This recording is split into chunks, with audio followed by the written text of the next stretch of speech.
শ্যামল গায়েন দুর্নীতির সঙ্গে দুর্নীতি পাহাড়ে বসে আছে, দলকে অনেকটা পিছিয়ে দিয়ে দেওয়া হলো। লোকসভা ভোটের আগে বীরভূমে ফের প্রকাশ্যে এলো তৃণমূলের কোন্দল। গরু পাচার মামলায় জেলবন্দি কেষ্টর জেলায় দলের নেতার বিরুদ্ধে দুর্নীতির অভিযোগে সরব হলেন তৃণমূলেরই আরেক নেতা। দলের খয়রাশোল ব্লক কোর কমিটির যুগ্ম আহ্বায়কের ঘোষণা ঘিরে আরও তীব্র হলো দলের কোন্দল। বেশ কিছুদিন আগে বীরভূমের তৃণমূলের কোর কমিটির তরফে খয়রাশোল ব্লক কোর কমিটি তৈরি করে দেওয়া হয়।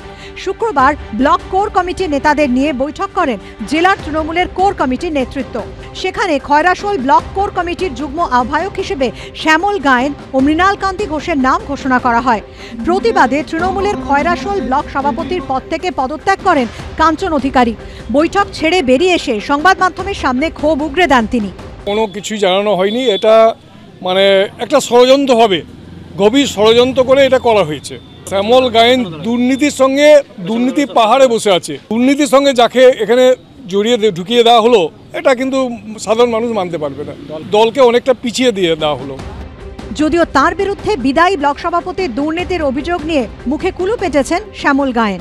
দল যে সিদ্ধান্ত নিয়েছে সেই সিদ্ধান্ত দলের একনিষ্ঠ কর্মী হিসেবে প্রত্যেকের মানা দায়িত্ব এবং কর্তব্য। এটা তো বিরোধী পক্ষ বলবে, আমাদের দলের লোক আমরা কি করে এই কথাটা বলতে পারি?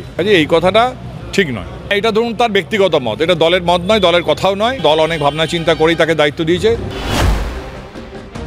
তৃণমূল কংগ্রেসই আজকে গোষ্ঠীদ্বন্দ্বকে সিলমোহর দিচ্ছে এবং প্রত্যেকটা ক্ষেত্রে তৃণমূল যে বিভক্ত হয়ে গেছে সেটা বলার অপেক্ষা রাখে না। সামনে যত নির্বাচন কাছাবে গোষ্ঠীদ্বন্দ্ব তত প্রকট হবে। তৃণমূলের সাথে মানুষ যেভাবে বিচ্ছিন্ন হয়ে গেছে, তৃণমূলের নেতৃত্বরাও তৃণমূল থেকে বিচ্ছিন্ন হবে। খয়রাশোল ব্লকে তৃণমূলের গোষ্ঠীদ্বন্দ্ব নতুন নয়। এর আগে দলের কোন্দল মেটাতে সিউড়ি জেলা কার্যালয়ে খয়রাশোলের নেতাদের নিয়ে বৈঠকও করা হয়। সেই সভায় উপস্থিত ছিলেন বীরভূমের সাংসদ ও তৃণমূল জেলার কোর কমিটির সদস্য শতাব্দী রায়। কিন্তু তারপরেও আবার প্রকাশ্যে এলো খয়রাশোল ব্লকে তৃণমূলের দ্বন্দ্ব। ভাস্কর মুখোপাধ্যায় ও এরশাদ আলমের রিপোর্ট, এবিপি আনন্দ, বীরভূম।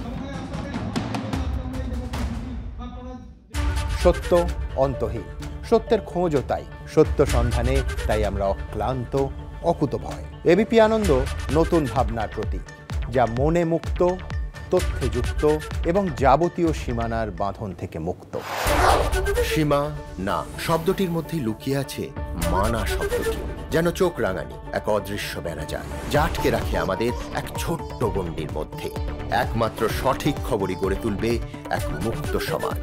সেই জগৎ গড়ার লক্ষ্যে কোনো সীমানার ঠুকুটি আমরা মানব না। এবিপি আনন্দ এগিয়ে থাকে, এগিয়ে রাখে।